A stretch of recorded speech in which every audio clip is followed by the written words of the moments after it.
নমস্কাৰ বন্ধুসকল welcome to my YouTube channel Assam career update আজি পুনৰ আপোনালোকৰ বহুত ভাল খবৰ আহি গ'ল ইণ্ডিয়ান অইলত নতুনকৈ চাকৰি মুকলি কৰিছে প্ৰায় 547 টা ভ্যাকেন্সি মুকলি কৰিছে পোষ্ট মুকলি কৰিছে গ্ৰেড 3 আৰু গ্ৰেড 4 লেভেলৰ ভ্যাকেন্সি হয় অসমৰ সকলোৰ বাবে চাকৰি আহিছে সো কেনেদৰে আবেদন সমূহ কৰিব পাৰিব কেনেদৰে এপ্লাই সমূহ কৰিব পাৰিব কোনটো পদৰ ক্ষেত্ৰত কিমানকৈ এজ ক্ৰাইটেৰিয়া বিচাৰিছে কোৱালিফিকেশন বিচাৰিছে সিলেকশন প্ৰসিডিউৰ কি হ'ব এই সকলোখিনি কথা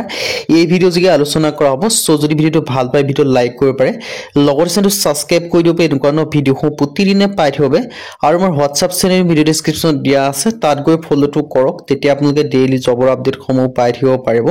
আৰু ভিডিওটো যিমান পাৰে কিমান বন্ধু শেয়াৰ কৰি দিওক যাতে সকলো বন্ধু ডেইলি জবৰ আপডেট সমূহ পাই থিব পাৰে ইয়াত দেখিছে IOCL ইণ্ডিয়ান অইল যেটো কোঅপাৰেচন লিমিটেড আছে তাৰ আন্ডাৰত ভ্যাকেন্সি খিনি মুকলি কৰিছে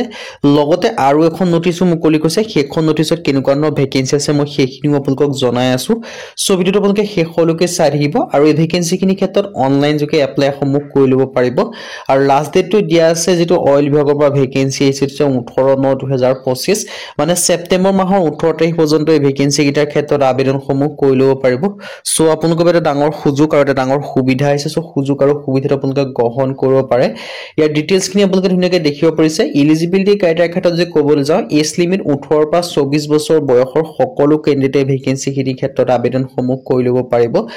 লগতে আপোনালোকে এজ ৰিলেক্সেশন সমূহ লাভ কৰিব পাৰিব SC SC ক্ষেত্ৰত 5 বছৰ কৰি ৰিলেক্সেশন সমূহ লাভ কৰিব পাৰিব OBC ক্ষেত্ৰত 3 বছৰ কৰি লাভ কৰিব পাৰিব মানে SC SC 29 বছৰলৈকে পাৰিব OBC এ আপোনালোকৰ 27 বছৰলৈকে পাৰিব PWD ক্যান্ডিডেট হলে আপোনালোকে 34 বছৰলৈকে আবেদন সমূহ কৰি লব পাৰিব আৰু প্ৰতিটো ভ্যাকেন্সিৰ ক্ষেত্ৰত আপোনালোকে বেলেগ বেলেগ ধৰণৰ কোৱালিফিকেশন বিচাৰিছে কিছুমানৰ ক্ষেত্ৰত আপোনালোকক 12 পাস কৰাৰ লগত আপোনালোকৰ এখন 3 বছৰীয়া এক্সপেৰিয়েন্স সাৰ্টিফিকেট বিচাৰিছে বা আপোনালোকৰ ITI কৰা সাৰ্টিফিকেট বিচাৰিছে সো আপোনালোকে দেখিব পাৰিছে প্ৰতিটো ভ্যাকেন্সিৰ ক্ষেত্ৰত বেলেগ বেলেগ কোৱালিফিকেশনৰ বেলেগ বেলেগ ধৰণৰ সাৰ্টিফিকেট বিচাৰিছে সো আপোনালোকে ভালদৰে চাই লওক যেটোতে আপোনালোকে এলিজিবল হয় হেতু আপোনালোকে আবেদন সমূহ কৰি লব পাৰিব আৰু প্ৰায়খিনতে আপোনালোকৰ ITI কৰা সাৰ্টিফিকেট বিচাৰিছে সো যদি আপোনালোকৰ ITI কৰা সাৰ্টিফিকেট আছে 10 পাছৰ লগত বা 12 পাছৰ লগত তেন্তে আবেদন সমূহ কৰি লব পাৰিব সো টেট এপ্ৰেন্টিছ এসিস্টেন্টৰ ভ্যাকেন্সি আপোনালোকে দেখিবলৈ পাব টেট এপ্ৰেন্টিছ একাউন্টেন্টৰ ভ্যাকেন্সি আপোনালোকে দেখিবলৈ পাব আৰু যদি মই হাউ টু এপ্লাই কথা ক'বলৈ যাওঁ ইয়াৰ ক্ষেত্ৰত আবেদন কৰিবলৈ ধুনীয়াকৈ দেখিব পাৰিছে https://www.apprenticeship.gov.in যেটো অফিচিয়েল ওয়েবসাইট আছে সেই অফিচিয়েল ওয়েবসাইটত গৈ আপোনালোকে আবেদন সমূহ কৰি লব পাৰিব যদি আপোনালোকে আবেদন সমূহ কৰিব বিচাৰিছে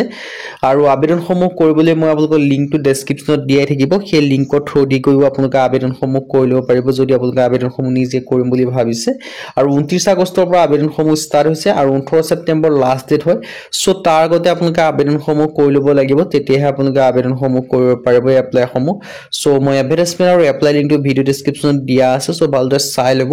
এতিয়া হলো দ্বিতীয় যিখন নোটিছ মুকলি কৰিছে সেইখন নোটিছলৈ গৈছো সেইখন নোটিছ মুকলি কৰিছে ধুবুৰী মেডিকেল কলেজৰ ফালৰ পৰা ডাইৰেক্ট ওয়াকিং ইন্টাৰভিউ অনুষ্ঠিত কৰিছে মানে কোনো এক্সাম দিব নালাগে কোনো আপোনালোকৰ এপ্লাই কৰিব নালাগে কোনো লিখিত পৰীক্ষা নাই কোনো ৰিটেন এক্সাম নাই কোনো ইন্টাৰভিউ নাই ডাইৰেক্ট আপোনালোকৰ ওয়াকিং ইন্টাৰভিউ আছে আপোনালোকে যাব লাগে ডকুমেন্টছ লৈ যাব লাগে আৰু তাত আপোনালোকৰ ওয়াকিং কিবা কি সুধিব খুদা পিছত যদি আপোনালোকে পাস কৰে ডাইৰেক্ট সিলেকশন সমূহ লাভ কৰিব পাৰিব কি কোনটো ডেটত আছে লগতে আৰু ভ্যাকেন্সি খিনি কি হয় সকলোখিনি মই জনাই আছো সো ভিডিওটো আপোনালোকে শেষলৈকে চাই থাকিব পাৰিব ধুবুৰী মেডিকেল কলেজৰ ফালৰ পৰা ভ্যাকেন্সি কিটা ওলাই দিছে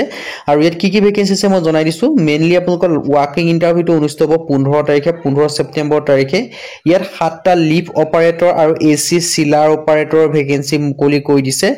লিফ অপাৰেটৰৰ ক্ষেত্ৰত 3টাকৈ ভ্যাকেন্সি মুকলি কৰিছে এডুকেশন কোৱালিফিকেশন মিনিমাম আপোনালোকৰ মেট্ৰিক যদি পাস কৰিছে SSL যদি পাস কৰিছে তেতিয়া আবেদন সমূহ কৰি লব পাৰিব আৰু লগতে ITI ইন্ডাষ্ট্ৰিয়েল ট্ৰেইনিং